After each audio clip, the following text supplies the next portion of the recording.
Hello, Grandmaster J. brother Ebro. Shalom, my brother. How you doing? I'm Good day to you, sir. Thanks for taking the time.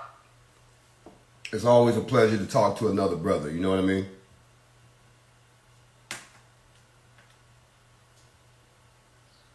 Ebro, can you hear me? Sound like you're going in and out, bro. Sorry, I was putting my earphones in so I could hear you a little bit better. Is that better? Can you hear me? Yeah, I can hear you. That's I can hear you fine, just fine. I can hear you just fine, brother. Shalom to you this morning. Shalom. Yo, shalom, respect, sir. Yo, man, I wanted to first I love the work y'all doing, and they had asked me to do an interview with you, and I was kind of like, I don't think everything is for mainstream consumption. I'm not one of those people that want to run and do an interview all the time, especially about real things for our people. And so I wanted to have a conversation with you, just to let you know that I love how y'all showing up, and it seems like the organization is there. Absolutely. I mean, and I appreciate the fact that you were intelligent enough, my brother, to understand. Like you said, mainstream consumption. When you see something happening that's been talked about for over 60 years, and then you see it actually happen, that can catch some people off guard, but they have to understand that it's not happening in a vacuum. We have to be organized. We have to be on code, and we have to learn. Nobody's going to come out the gate being an expert. You understand what I'm saying? So, like I said, Right. I understand it's a learning process, but it doesn't mean that we have to hurry up and get it right at one time, because the enemy is not going anywhere. We're still abiding by the Constitution. We're still operating within the law. And, people want to focus on the negative, but they want to ignore the historical of what's going on. So I have to... I haven't actually in my world seen negative about what you guys have been, what I saw in Atlanta and what I saw in Louisville. I haven't seen a lot of negative. So, my biggest thing was, when we have grown-ups, black men showing up in force, to make sure that our communities feel like they have support, and they have people who are not just showing up to scream and holler and stomp and Right. Right. showing up to say, listen, we recognize that there is an abuse taking place. We are here to make sure that abuse doesn't take place, and that protocols are followed. I'm not a person who thinks that's a public discussion all the time, unless it's time for that. And so I just wanted to make sure that, I got on the phone with you, and because, the needs of what's going on with the community in Louisville, that's a conversation for Louisville. You know what I'm saying? Right. The needs of what's going on in Atlanta, and what needs to take place there for that community, that's a conversation where somebody like myself needs to just listen. I'm not in Atlanta, and I'm not in Louisville, and I just wanted to get on the line with you and just say, if there's anything that I can do to support y'all, from what I can see, everything is being handled the correct way. I'm nothing but a phone call away. Bro, I appreciate that, my brother, and I'm gonna tell you like this, man. It's a beautiful thing what we're seeing, with the look on these people's faces when we come into their cities, the look of relief. I'm talking about people in their 80s and 90s that come out with a tear in their eye saying, I thought I would leave this world and never see brothers and sisters stand up again. So, and the reception has been, I can't even begin to describe the love, my brother. I mean, the love, and that's what a lot of people don't understand. It's really not about us. It's what we've inspired. You know what I'm saying? And the way that it's being presented. So like I said before, I'm glad to hear you say that, because I've been looking at a certain individuals, that's been real quiet, that could, put some weight behind this whole thing. But some people like to play the wait and see game. That's okay. We still gonna try to get out here and try to do something about the pain that we're seeing on our streets, on what's happening with us as a people, irregardless of our differences. We still are being affected all one and the same. So somebody had to stand up. And I'm glad you said that. I'm glad you said our differences too, because as you go out and you speak, and wherever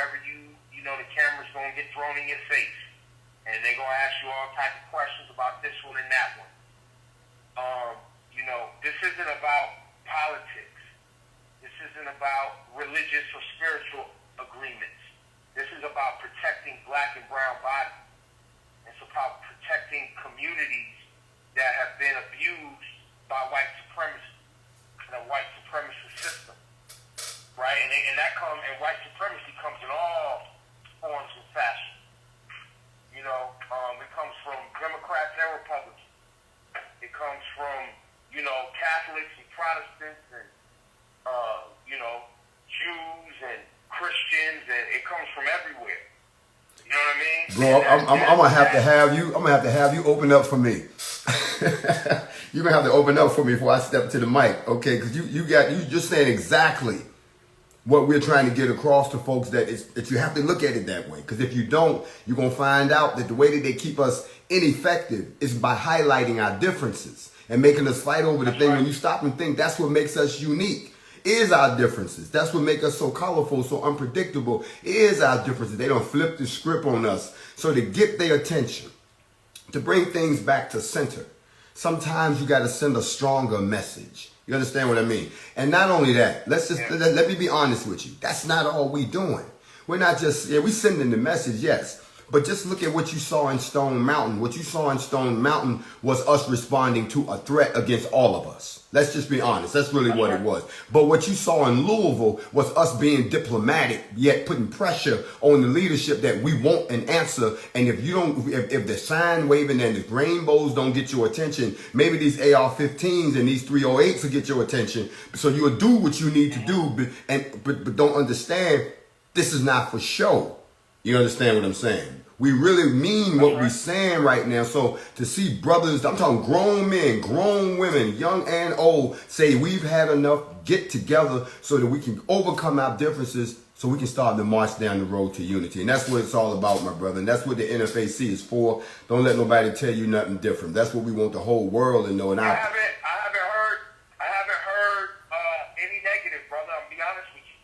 You know, clearly when black men show up and we've seen this before in history. Look, I was born in Oakland, California, so you know I know. Word. Okay, so we ain't say less. Look, brother, I'm glad to have you in my corner. I'm definitely gonna lift you up, man. We got to do something else, bro. We got to do more than just talk about it. So if you want to put something together, you want to cooperate, let's build. And let's go ahead and put something out there, because there's a lot. Like I said, we're in front of it right now. We're on the train. You know, I got international alliances now, because like you said, this problem is universal. It's not just here in the States. That's right. It's in different places. It just has different manifestations, but the common denominator is the same. So the folks in Haiti, Jamaica, all down through South Africa, everywhere. Grandmaster, Brother Jay, man, just make sure, like they always do, gonna try to bait y'all into something about politics. Mm-hmm. It's not about politics. Mm-hmm. It's not about politics.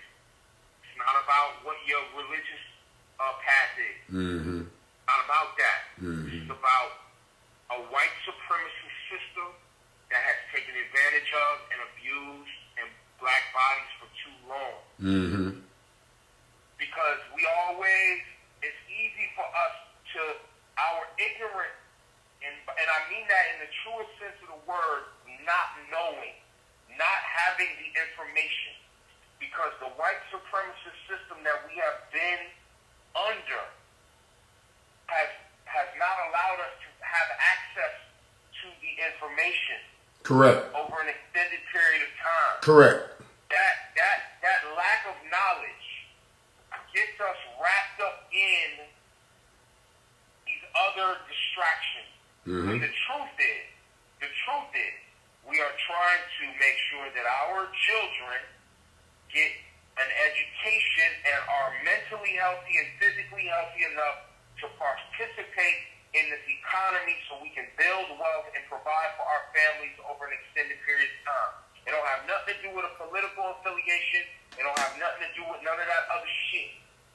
Let me tell you like this.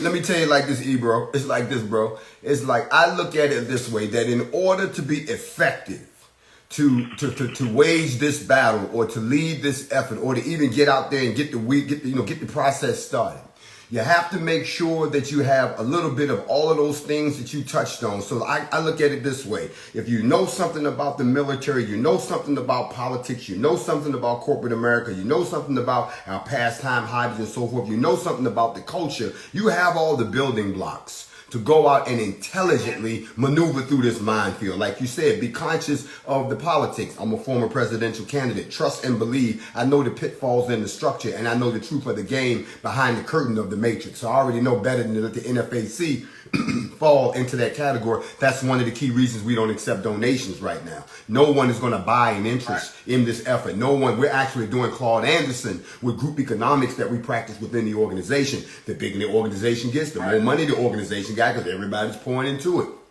Therefore, no one can own us, because most people don't realize debt is slavery, whether you know it or not. So when you owe them, I'm gonna put $100 million behind your movement, but now you got to do what I say. You got to let people in that I say. We got to change we got to change your program. We're not doing that. We coming in, like you said, we focused on the mission, and we staying on course. No matter what happens, we're not gonna stop. We'll just get better as we go.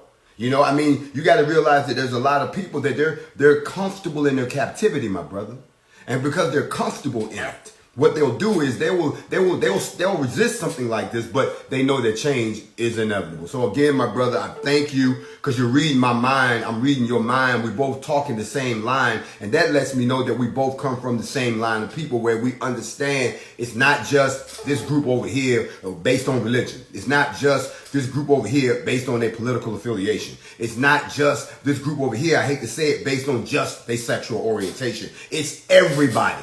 And this is everybody. It's a melanin thing. So if you're in the melanin crew, then it applies to you. Let me say it again. If you're in the melanin crew, it applies to you. So I can sit there, understand what I'm saying? So I can sit there and tell people that if we all get together like we used to be, in spite of our different economic patterns or whatever, and focus on this one goal, one thing at a time, we knock them down, we're going to get somewhere. But right now, we just been sitting around talking for 60 years. Just talking. A lot of good talking, a lot of good round tables, a lot of good, but we just been talking. So we got to start walking. And that's what we're doing right now. Love you, brother. Thank you for your time. Thank you, sir. And I'll be in touch again for us to keep building. I expect to hear from you. We got some other things coming up, and it's going to get bigger as we go. And I would love to see you at the table, my brother, so that we can actually keep the voice going out to the people, because we don't really have black media no more. You know that. That's all gone. We got so it's up to us to feed the population the right focus, so they don't end up walking. All you got to do is have your team, because once again, I want to say it again. The reason I didn't have you on the radio to have this conversation is, and this is my personal opinion, you as the leadership of an entity showing up, if it was up to me, I wouldn't even let people talk to you. Why not? I say that because you're the organizer. You're the catalyst. You're the energy. You're the central figure, right? The organizing principle. The face of it, the person that you allow to speak to the media, those things, that should be someone else. That way the power structure isn't accessible. Let me speak to that from this perspective. We've done a deep study, and we've learned our lessons from Operation COINTELPRO. We've learned our lessons from Operation Black Messiah. We've learned our lessons from a lot of these base psychological psyops programs that the government likes to run, not only against other regimes, but against its own people. And since the NFFC is a brand new baby, it's still got on them white shoes that show you, but he don't have no ankle support yet. That the secrecy, the guarding of the secrecy of our members is tantamount to us making sure that we open as few doors of infiltration as possible, while at the same time we're behind the scenes. Let me finish. We're behind the scenes vetting out individuals and readying people that I can step back and they can step forward. But as of right now, like he said, he doesn't give vision without provision. He gave the vision to me. I'm giving it to other people as we build the provision. I won't always be the face, but right now, to maintain complete control Because like you said, we're still growing. We're going through growing pains, and things happen. We can have any disagreements anywhere, and we can't have anyone knowing who these people are. I'm going to be honest with you. I have been questioned by ABC News, CBS, and they asked me repeatedly, so how many members are you and who are your members? See, I'm not giving you that intel. It's not important. Right, it's not important. Just understand what our message is. That when we show up, we come to do that work or we come to talk to y'all. You don't need to pull IDs or none of that. If you had to pull IDs, we wouldn't have had to be here. But since now we here, you don't want to check IDs. We want to check the issue.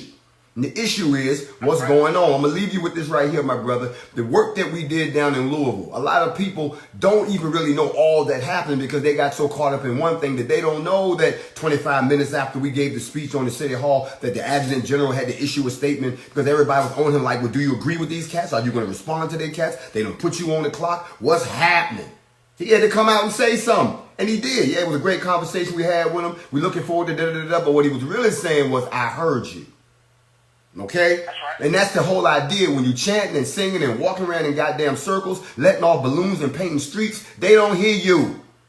But when you show up like Malcolm X did, Let those people do that too. we let them do that. No, we let them do that. We let them do that. Matter of fact, they was out there with us. But when it's time for the work, see, it's levels to this. It's levels to this. Okay, that didn't work. Move out the way.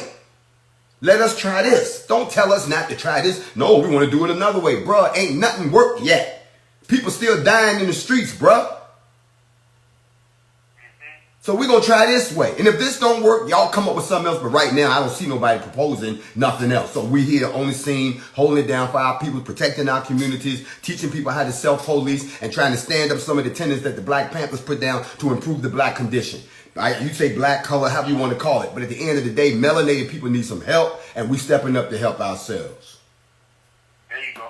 Love you, brother. Thank you for your time, Ebro. If you need me, bro, you know my number. You got the direct line to the bat phone. And if I need you, I'm going to consider the same. That's right. I'm right here. It's all love, baby. I'm going to wish you a peaceful day. Shalom. I look forward to talking to you again. I salute you, Ebro. Peace, sir. Thank you very much. Shalom. Peace and love. Shalom.